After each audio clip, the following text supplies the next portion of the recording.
मेघा गुलेरिया के कदम खामोशी में लिपटे हुए थे। खामोशी में लिपटा हुआ था उसके दिल में छुपा हुआ दर्द। खामोश, बिना एक आवाज किए, खामोशी से ही एक फैसला लिए मेघा उस रात अपने ससुराल से निकल गई थी।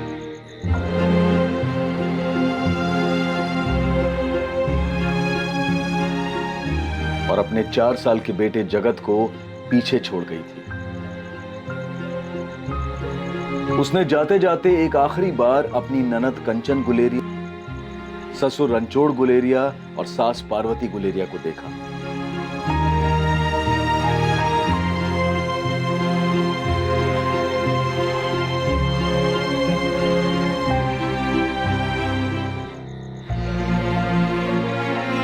और फिर बाहर निकल गई, अपने घर से दूर, अपने अंदर के समेटे हुए दर्द से दूर।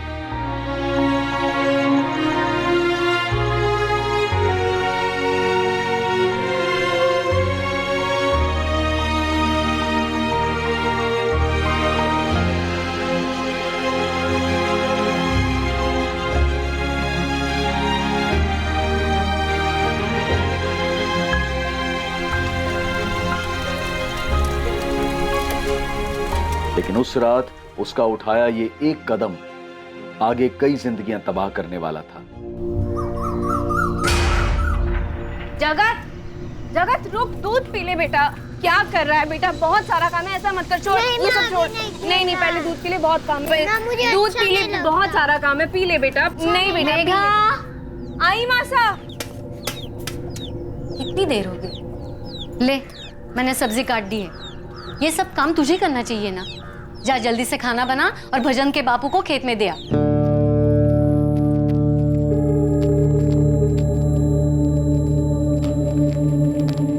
देर हो गई बाबूजी। चल आगे से जल्दी आना। सुन, रुक जरा। अरे कुछ खाकर जा। हाँ बेट। बाबूजी वो घर पे बहुत काम है, मैं घर पे खा लूंगी। कैसी है मेघा? मैं ठीक हूँ जेठ जी। बापू कह रहे हैं बैठने के लिए, तो बैठना। नहीं वो घर पे काम है, मुझे निकलना होगा।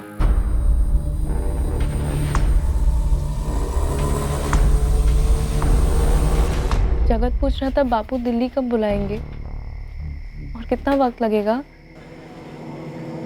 हम दोनों को यहाँ पे नहीं रहना है। बस थोड़े दिन रुक जा मेघा, 2 पैसे इकट्ठा कर लेने दे। उसके बाद मैं तुझे और जगत को बुला लूंगा अपने पास। तुझे तो पता है मैं खुद तेरे भाई और उसकी पत्नी के साथ रहता हूँ।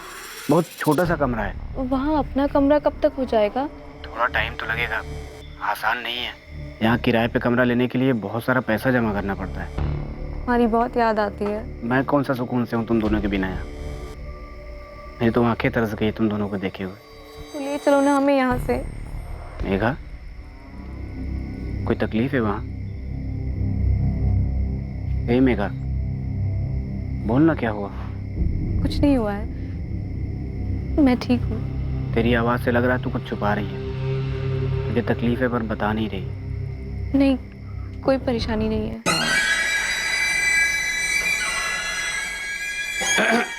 जगत, दादा ये देखो, ये ड्राइंग मैंने बनाई है। कितना सुंदर है ना मेघा?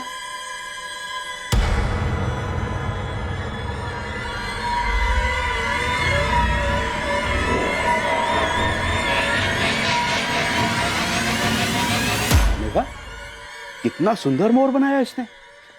जी बाबूजी। रोज रोज क्या जरूरत है बापू के यहाँ जाके आने की?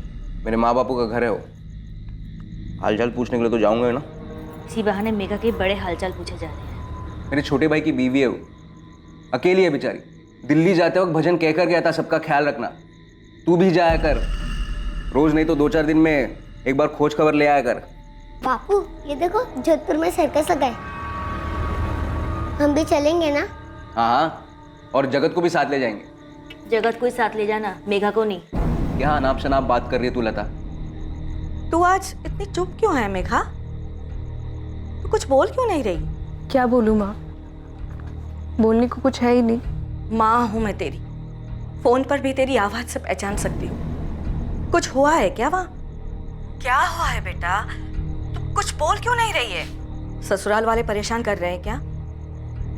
वो पार्वती बहन और रणछोड़ भाई साहब ने कुछ उल्टा सीधा तो नहीं बोल दिया तुझे? नहीं माँ, ऐसी कोई बात नहीं है। साफ साफ बता बेटा, दहेज मांग रहे हैं क्या वो लोग? मैं तेरी माँ भी हूं और तेरा बापू भी हूं, बता मुझे, दहेज मांग रहे हैं क्या वो लोग?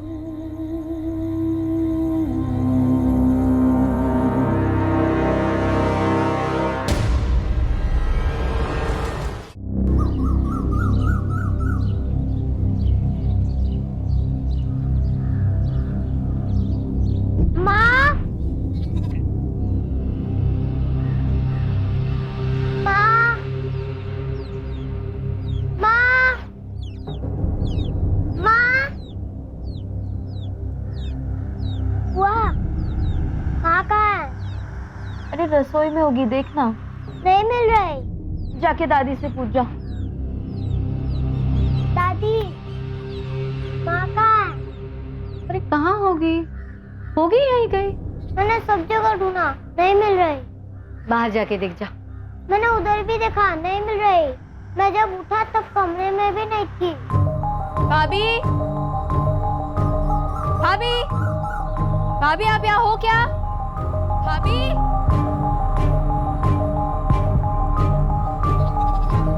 ए धनीराम, हमारी बहू मेघा को देखा क्या? नहीं रणछोड़ भाई साहब, हमने तो नहीं देखा। नहीं बापू, यहाँ तो नहीं आई। बापूजी वहीं कहीं होगी, यहाँ क्यों आएगी?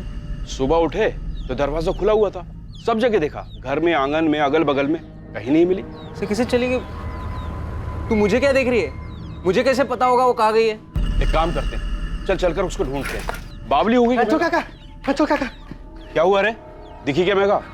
वो आपके खेत पर आग लगा ली खुद को। क्या क्या कह रहा तू? मिट्टी का तेल डालकर पूरी तरह से चल गई वो।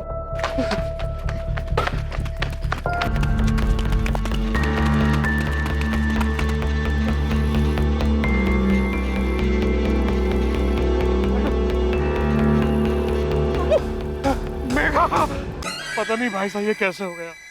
सुबह जब हम सोकर उठे तो ये मेघा घर पर नहीं थी, दरवाजा खुला हुआ था, बस तभी से ढूंढ रहे थे। ये मेघा ने खुद नहीं जलाया होगा। किसी ने मेघा ऐसा क्यों करेगी बापू?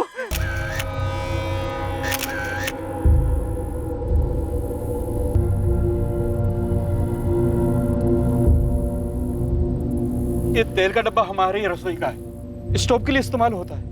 आत्महत्या क्यों की तुम्हारी बहू ने? पता नहीं साहब इसने ऐसा क्यों किया, हम तो इसे सुबह से ढूंढ रहे थे।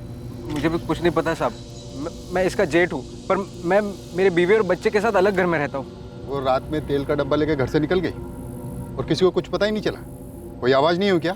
कोई आवाज़ नहीं सुनी, मेरी बेटी ने कोई आवाज़ नहीं सुनी, इसकी सास ने कोई आवाज़ नहीं सुनी, इसका बेटा वो तो इसके पास ही सोता है साहब, उसने भी कोई आवाज़ नहीं सुनी।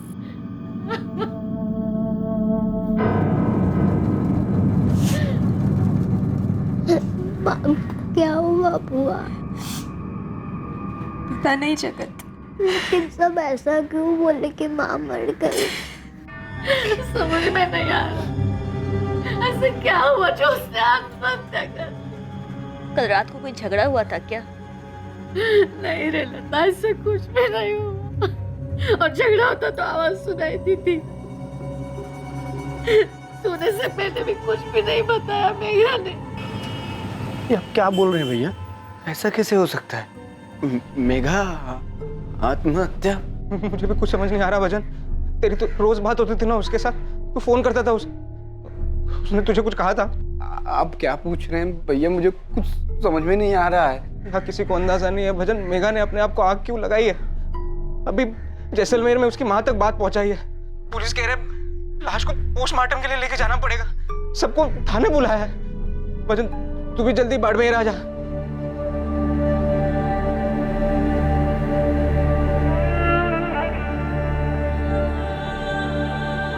भैया मेरे जीजा जी को देखा क्या? हाँ भजन जी,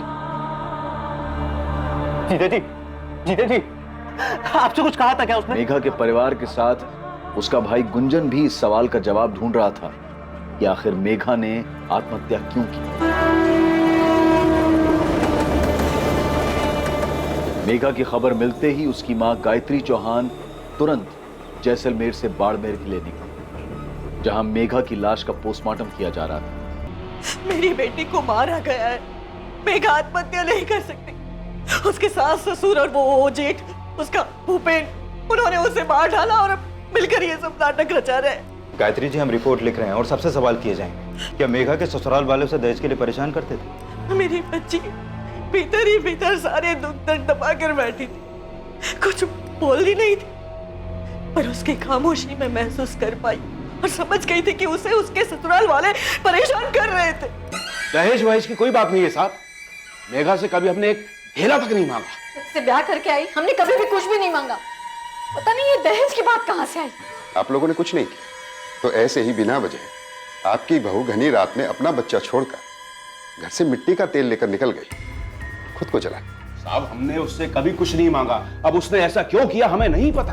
अगर दहेज नहीं मांगा तो क्यों जला लिया उसने खुद को? या फिर मारा गया उसे? मेघा की माँ ने कंचन माँ और बापू का नाम लिया भजन। बोल रही है ये सब दहेज मांग रहे थे। तुझे सामने आकर बोलना पड़ेगा भजन। तू बता, क्या माँ और बापू मेघा से दहेज मांगेंगे? आप बताइए। अगर कुछ हुआ नहीं तो मेघा ने ऐसा क्यों किया? उसने हमें बिना बताए कदम उठाया भजन। तू बोल, तुझसे कुछ कहा था उसने? मेघा, कोई तकलीफ है वहाँ? तेरी आवाज से लग रहा है तू कुछ छुपा रही है। कोई परेशानी नहीं है, सब ठीक है। बस हमें जल्दी वहां पे बुला लो।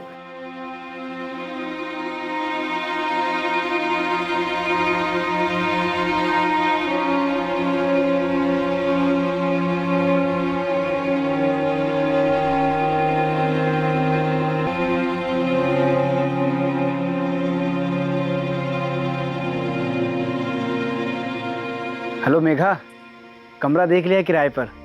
अगले महीने में ले रहा हूँ। 2 हफ्ते में गांव आ रहा हूँ तुझे और जगत को लेने। ए मेघा, अब तो खुश है ना? अब यहीं पे रहेंगे साथ में दिल्ली में, और जगत के लिए अच्छा स्कूल भी देख लिया है। मेघा, कुछ बोलना। हाँ। मेघा, क्या हुआ? हफ्ते भर से देख रहा हूँ तेरी आवाज कुछ अजीब सी लग रही है मुझे। कुछ हुआ है क्या? कुछ नहीं हुआ है, सब ठीक है।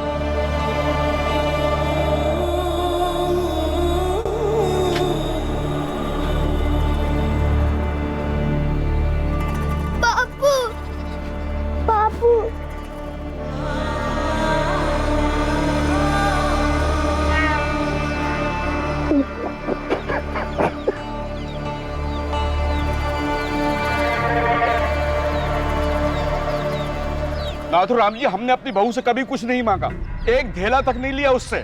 अगर हमने उससे कुछ लिया होता तो आपको पता चलता।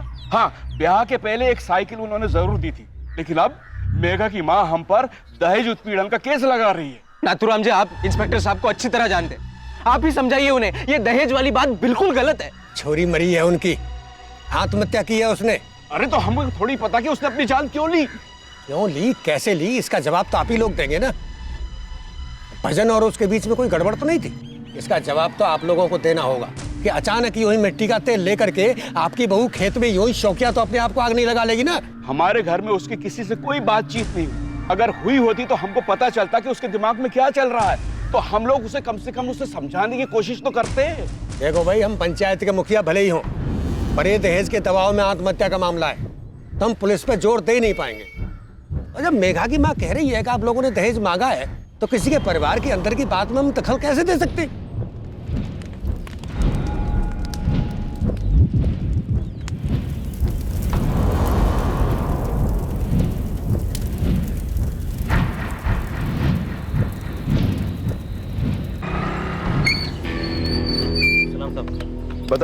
पता चला मेघा ने सुसाइड क्यों किया था? वो बात तो पता नहीं, लेकिन एक बात पक्का है कि इस गुलेरिया खानदान में कुछ तो बातें हैं जो अंदर ही अंदर पक रही थी। मतलब साहब, भजन काफी टाइम से शहर से बाहर काम करता था।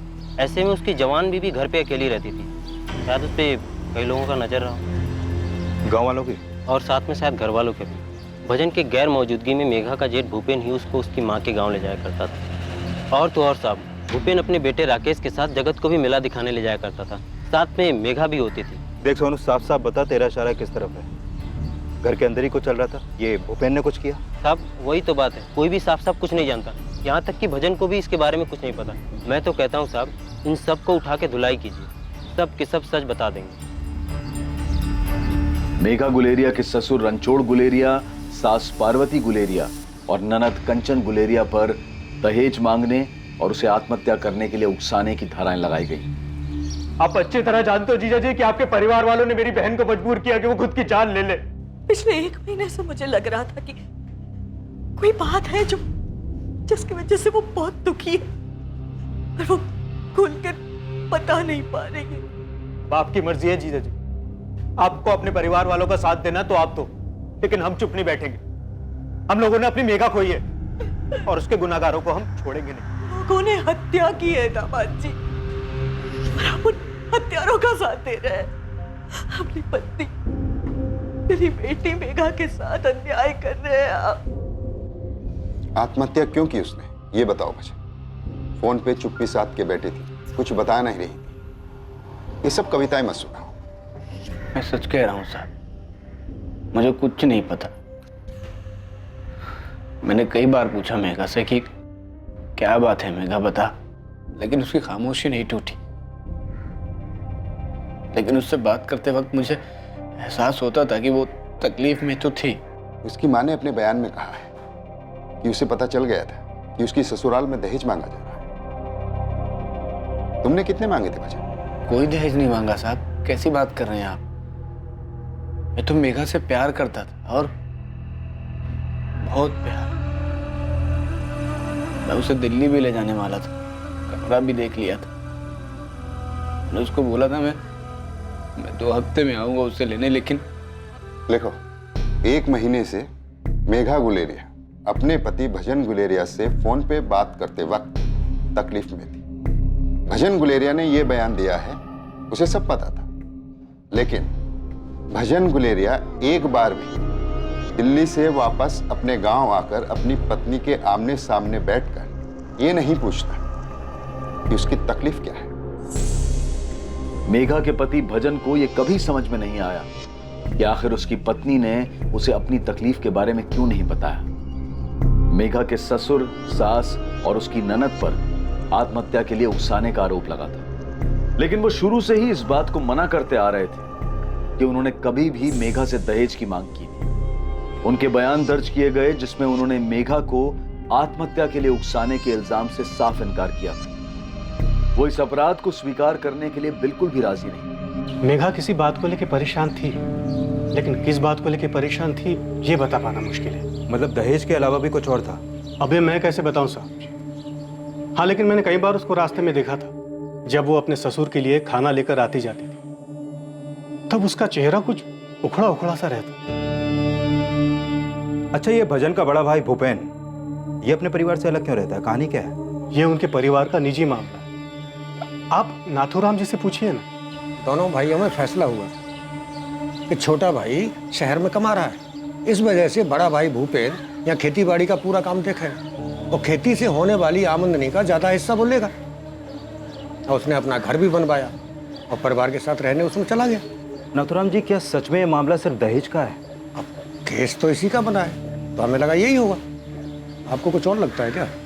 केस तो यही बना है, पर सबसे पूछताछ करने के बाद एक बात खटक रही है। क्या दहेज के अलावा कोई और बात हो सकती है?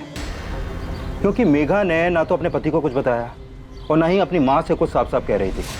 और दहेज की बात पर मेघा की माँ कह रही हैं कि उन्हें आवाज़ तब हुआ जब मेघा ने उन्हें फ़ोन पर सिर्फ हाँ कहा। क्या चल रहा है वहाँ मेघा? सिर्फ दहेज की बात है क्या? हाँ। देख बेटा, तू चिंता मत कर, मैं कल ही पार्वती बहन से बात करती हूँ। नहीं माँ, ऐसा मत कर, मैं हाथ जोड़ती हूँ, मेरे ससुराल में कोई बात मत कर। क्यों ना करूँ?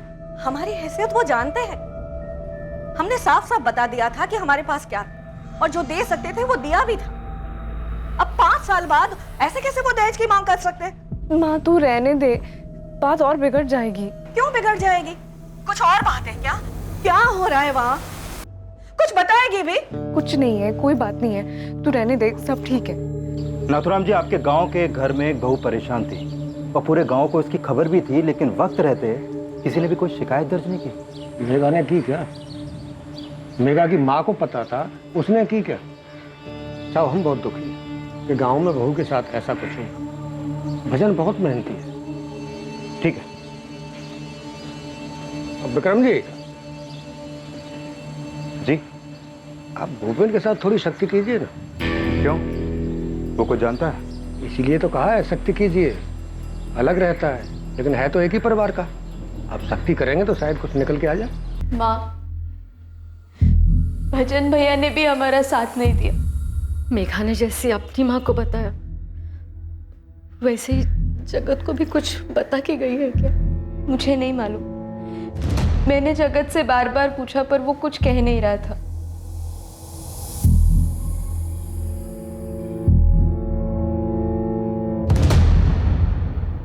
हाँ, वो तकलीफ में थी क्या बेटा? दादी और दादा ने माँ को बहुत परेशान किया था। बुआ माँ पे चिल्लाई थी क्या? तेरे को कुछ बोला था माँ ने? बड़े पापा ने माँ को कुछ कहा था क्या? माँ रो रही थी क्या?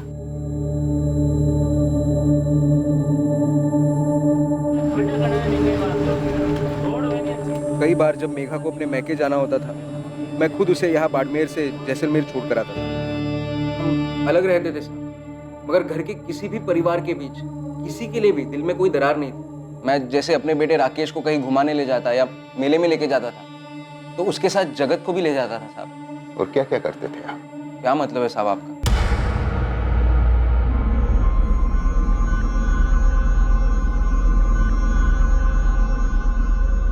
जो भी पूछना है साफ साफ पूछिए साहब। एक तो आप लोगों ने मेरी माँ, बापू और बहन कंचन को अपनी हिरासत में रखा है दहेज के आरोप में। आप ही सोचिए साहब, अगर उन्होंने मेघा से दहेज मांगा होता तो मेघा इतनी बार अपने मैके जाती थी, कभी उसने अपनी माँ से क्यों नहीं कहा? फोन पर इतना बात करती थी। खास उसके लिए भजन ने घर पे फोन का कनेक्शन लगाया था। फोन पर किसी को बता दी, मगर नहीं बताया। मैं नहीं जानता साहब आपको ये सब किसने बताया। अच्छी भली खुश थी मेघा हमारे घर में, सब उसका ख्याल रखते थे, जगत से भी सब लाड करते थे साहब। इतना ही प्यार था तो सुसाइड क्यों किया उसने? मैं नहीं जानता साहब, और ये भी नहीं जानता कि उसने आत्महत्या क्यों की। होगी उसकी कोई तकलीफ जो किसी को बताना नहीं चाहती, मगर अब हम क्या करें साहब? मेरा पूरा परिवार जेल में सड़ रहा है, बेल नहीं हो पा रही है। अगर शादी के 7 साल में लड़की के साथ दहेज के लिए कुछ होता है तो आरोपी लंबे वक्त के लिए अंदर जाते हैं। मेघा की शादी को अभी 7 साल पूरे नहीं हुए। भूल जाओ, तुम्हारे माँ, बापू, बहन बाहर आई। मेघा ने पता नहीं क्या कह दिया उसे फोन पर, ऐसा केस बना दिया कि किसी को बेल नहीं मिल पा रही। ऊपर से तू ये बयान देकर आया कि मेघा तकलीफ में थी। मेघा तकलीफ में थी भैया। मेरे जब भी उससे बात होती थी तो मुझे एहसास होता था। मगर अब जब वो नहीं रही तो तुझे अपने परिवार के खिलाफ बोलने की क्या जरूरत थी? तो झूठ बोलता क्या? और सच बोलने से जो माँ, बापू और कंचन तकलीफ में आ गए उसका क्या? देख भजन, अब जब मेघा मर चुके हैं तो तुझे अपना मुंह बंद रखना चाहिए था। ये सच और झूठ एक तरफ है, मगर जब परिवार की बात आती है ना तो सिर्फ परिवार मायने रखता है और कुछ नहीं। और मेघा, वो हमारा परिवार नहीं थी क्या? बेवकूफों जैसी बात मत कर। तू तो पहले दिन से उस मेघा के प्यार में अंधा और बावला हो गया था, मगर अब वो मर चुकी है। अभी आंखें खोल। देख, मैं कुछ नहीं जानता, तू पुलिस में जो भी बयान दे के आया वो रहने दे, मगर अब तू अदालत में ऐसा कुछ नहीं बोलेगा कि मेघा ने तुझसे कहा था कि वो तकलीफ में थी।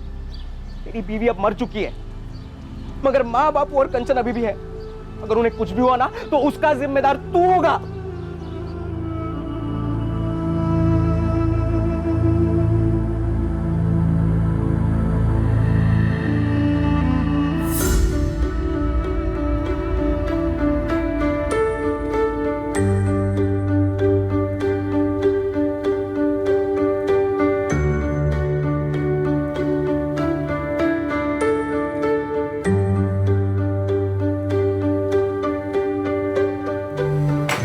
संभल के जाए। खुश रहो।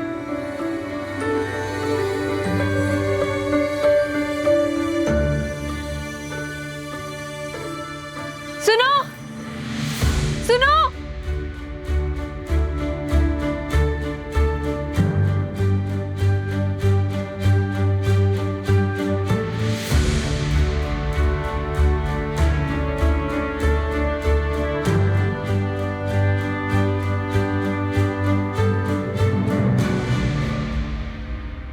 एक पति का अपनी पत्नी के लिए प्रेम उसके अपने परिवार के प्रति निष्ठा के बीच दीवार बनकर खड़ा होने जा रहा था। इंसाफ का तराजू किसी भी तरफ झुके, पर फैसला भजन गुलेरिया के दिल को चीर कर रख देने वाला था। योर ऑनर, यहां पर हर कोई एक ही बात बोल रहा है। मेघा परेशान थी, तकलीफ में थी। मेघा गुलेरिया से गुलेरिया परिवार वाले दहेज की मांग कर रहे थे और दहेज के लिए उसे टॉर्चर कर रहे थे, जिसकी वजह से उसने आत्महत्या की। लेकिन योर ऑनर, इस बात को साबित करने के लिए किसी भी तरह का सबूत अब तक पेश नहीं किया गया। योर ऑनर, केरोसिन कैन जो गुलेरिया परिवार के किचन से है, गुलेरिया परिवार के घर का दरवाजा खुला पाया गया 8 सितंबर की सुबह। मेघा गुलेरिया कहीं भी किसी को भी नहीं मिली, ढूंढने पर भी नहीं, और खेतों में मिली, वो भी जली हुई हालत में। योर ऑनर, एक 23 साल की औरत जिसने अपनी मां से साफ साफ कहा था, उसकी मां यानी कि गायत्री जी ने अपने स्टेटमेंट में मेघा गुलेरिया के ससुराल द्वारा मेघा से दहेज की मांग की थी, और यही बात उसने कोर्ट में भी कही थी। लेकिन सबूत कहां है योर ऑनर? मेघा ने अपनी मां के साथ फोन पर बातचीत की, यह सबूत नहीं हो सकता।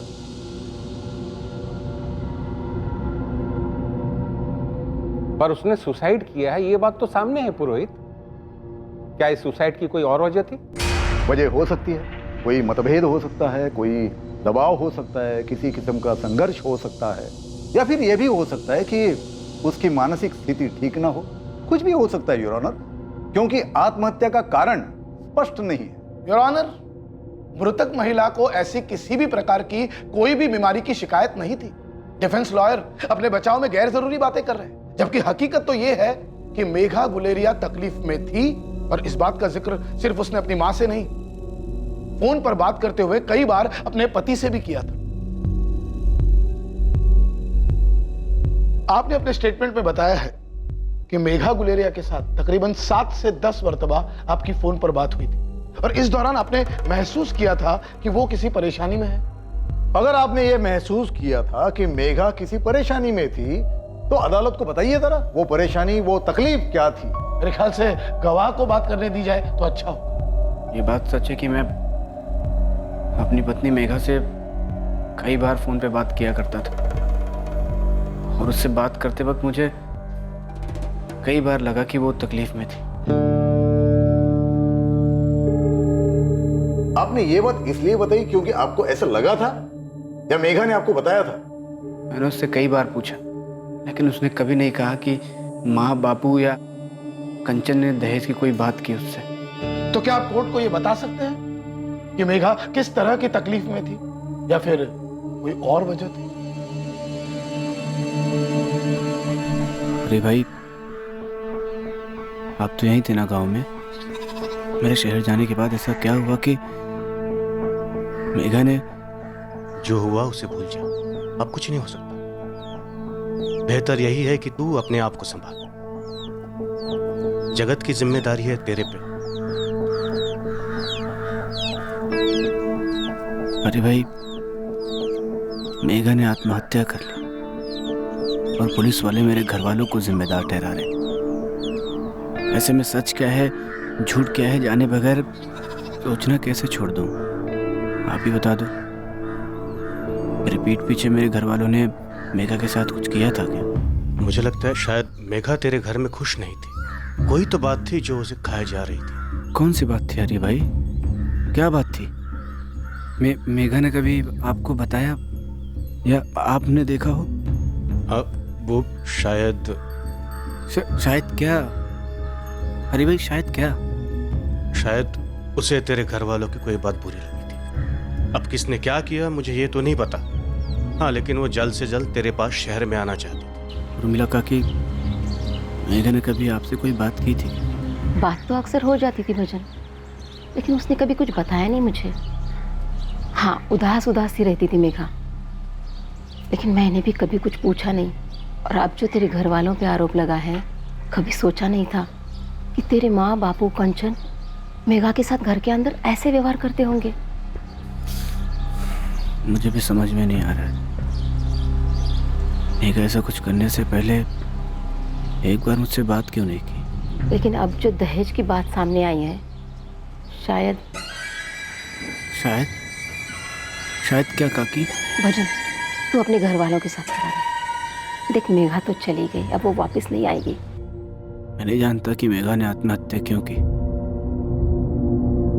योर ऑनर, भजन और गायत्री की गवाही में पिछले महीने भर में मेघा के साथ फोन पर जो बातचीत हुई उसमें एक ही बात बोली जा रही कि मेघा परेशान थी, लेकिन पोस्टमार्टम रिपोर्ट इस तरफ साफ इशारा कर रही है कि यह आत्महत्या है, क्योंकि बॉडी पर किसी भी तरह के घाव, अन्य कोई भी निशान नहीं पाए गए। योर ऑनर, सबसे पहली बात, पीड़ित की लाश बहुत ही बुरी तरह से जली हुई हालत में पाई गई है। अगर ये हत्या है, ऐसा साबित करने के लिए कोई सबूत ही नहीं है। इसीलिए तो कहा कि अगर ये हत्या है तो लाश इतनी बुरी तरह से जली हुई हालत में मिली है कि किसी भी प्रकार की कोई चोट या कोई निशान इसका पता लग पाना बहुत ही मुश्किल था। योर ऑनर, इस पूरे मामले में दो बातें बहुत अहम है जो अभी तक साबित ही नहीं हुई है।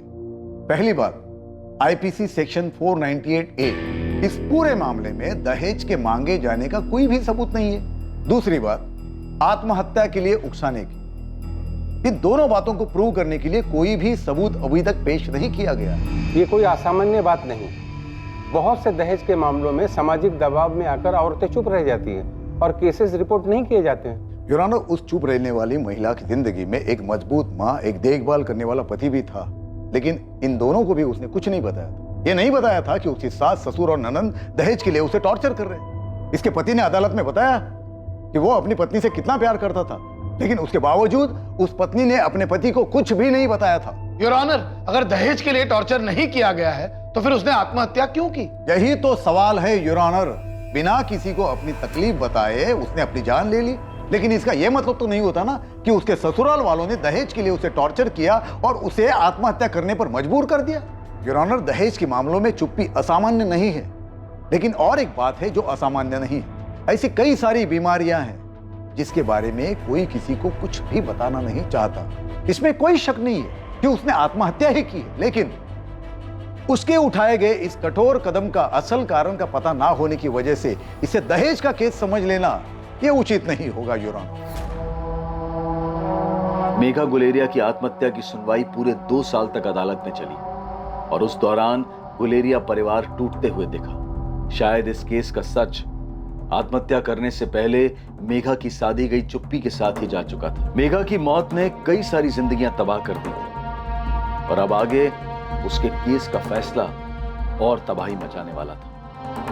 एक 23 साल की महिला का अपने ससुराल में आत्महत्या कर लेना बेहद दुखद है। उससे भी दुखद बात यह है कि वो एक मां भी थी। उसे न जाने किस परिस्थिति ने यह कदम उठाने पर मजबूर किया, लेकिन इस बात के कोई पुख्ता सबूत नहीं है जो वास्तव में सुनिश्चित कर सके कि मेघा गुलेरिया ने दहेज की मांग के कारण ही आत्महत्या की। अदालत मेघा गुलेरिया की मौत में तीनों आरोपी रणछोड़ गुलेरिया, पार्वती गुलेरिया और कंचन गुलेरिया को सबूतों के अभाव के आधार पर बरी करती।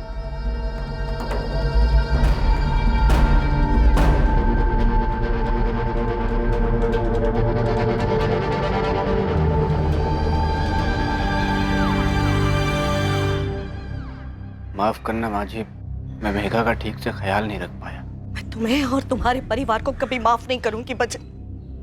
मेघा मेरी इकलौती बेटी थी, तुम सबने उसे मार डाला। अब से हर दिन मैं भगवान से यही मांगूंगी कि तुम सबकी जिंदगी बद से बदतर बना दे, इतनी तकलीफ दे कि तुम्हारा जीना दुश्वार हो जाए, तुम और तुम्हारे सारे परिवार का विनाश हो जाए। भजन गुलेरिया और उसके परिवार के लिए जिंदगी अब आगे कभी भी आसान नहीं होने वाली। भैया 2 किलो चावल देना। माफ करना लता भाई, पंचायत ने गुलेरिया परिवार का बहिष्कार किया है, कोई भी लेन देन से मना किया है। मैं आपको कुछ भी नहीं दे सकता।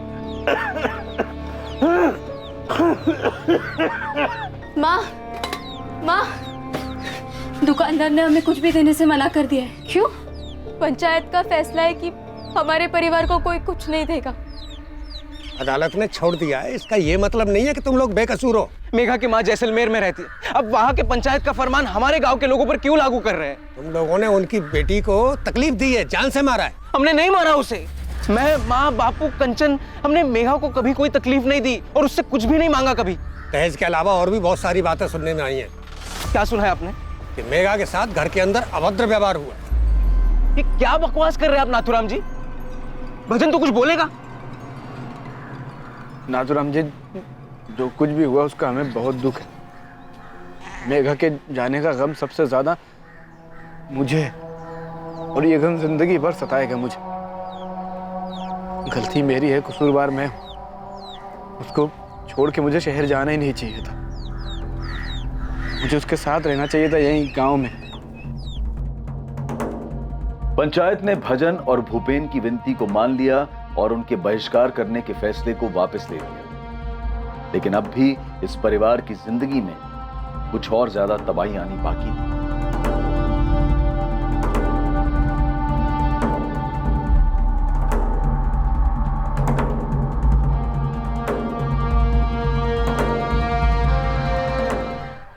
प्रदीप के घर वालों ने कंचन से रिश्ता तोड़ दिया है भजन।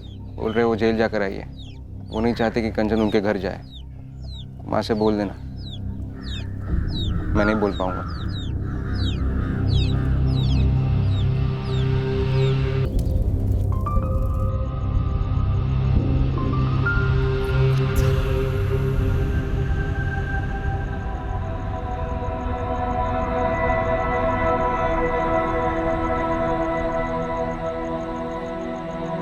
माँ बहुत याद आती है बापू। मुझे भी याद आती है। माँ ने ऐसा क्यों किया बापू? मैं रात को उसको पकड़ के सोया था।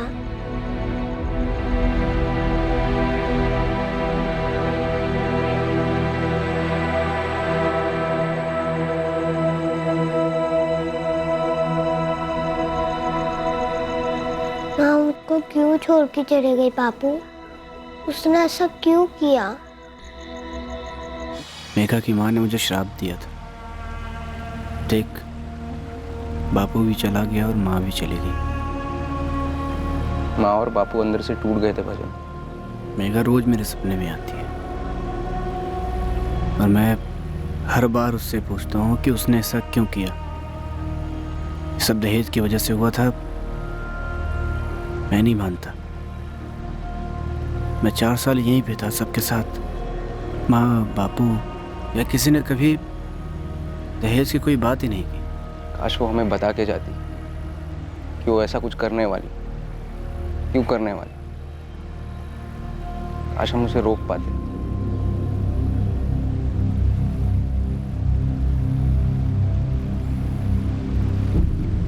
एक बात पूछूं भैया? मैं जानता हूँ भजन, कंचन की शादी करनी है। मैं लड़का ढूंढ रहा हूँ, मगर तू भी जानता है आसान नहीं है।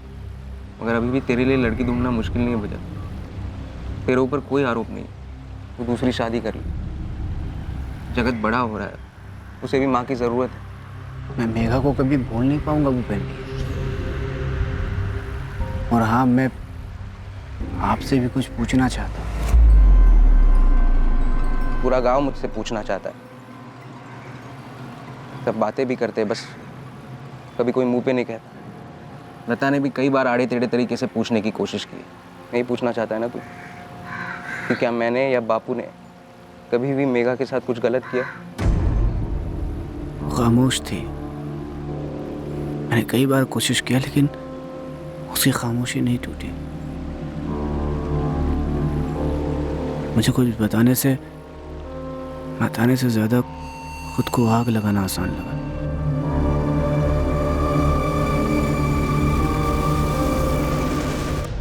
सोचकर भी रूह कांप जाती है। कितना दर्दनाक रहा होगा। मैंने या बापू ने मेघा के साथ कुछ गलत नहीं किया। हम जानते थे कि वो दुखी थी। कई बार उससे उसका हाल पूछने की भी कोशिश की थी हमने। जगत, दादा ये देखो, ये ड्राइंग मैंने बनाई है। कितना सुंदर है ना मेघा? मेघा, बेटा इधर। देख रहा हूँ आजकल तू कुछ उदास से रहती है। नहीं बाबूजी, ऐसी कोई बात नहीं है। बेटे, माँ के घर जाना चाहती तो जाओ, आ कुछ दिन वहीं रह लेना। नहीं बाबूजी, मैं ठीक हूँ। नहीं बेटा, ठीक तो नहीं है। जब भी तू खाना देने आती है मुरझाई सी रहती है। कहीं कंचन ने तो कुछ नहीं कहा या पार्वती ने कुछ कह दिया? नहीं बाबूजी। बापू ने मुझसे कहा था पता कर। कई बार मैंने उसके साथ हंसी मजाक करने की कोशिश की, सोचा था उसका दिल बहल जाएगा। बापू के कहने पर कई बार उससे कहा तुम्हारी माँ के पास जैसलमेर छोड़ा था, मगर उसके मुंह पर वही खामोशी बंधी रही। तो जब आप लोगों को पता था तो आप लोगों ने मुझे क्यों नहीं बताया? क्या उसने तुझे कभी बताया? तेरी तो रोज बात होती थी ना उसके साथ, जबकि उसकी आवाज सुनकर तू जान गया था कि वो ठीक नहीं है। पता नहीं क्यों खामोश रही। माफ करना भैया, मैंने आप पर और बापू पर जो बीत गया सो बीत गया भजन। मगर उसने ऐसा क्यों किया, ये जानने के लिए जितना तू अंदर से तिलमिला रहा है ना, नहीं हम भी बेचैन। तो फिर उसने ऐसा क्यों किया भैया? जब कोई तकलीफ नहीं थी उससे घर में, तो बिना कुछ बताए किसी को ऐसे रात में अचानक। मेघा ने ऐसा कदम क्यों उठाया, ये बात सिर्फ और सिर्फ एक ही आदमी जानता था। पर क्या वो आदमी सामने आकर कभी सच बोलता?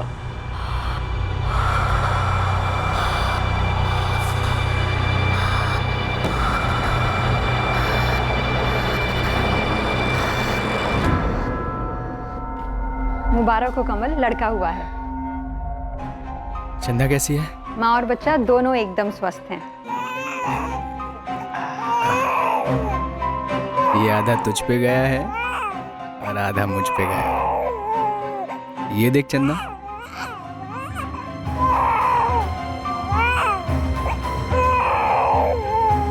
मुझे तो लगता है पूरा तुझ पे ही गया है कमल।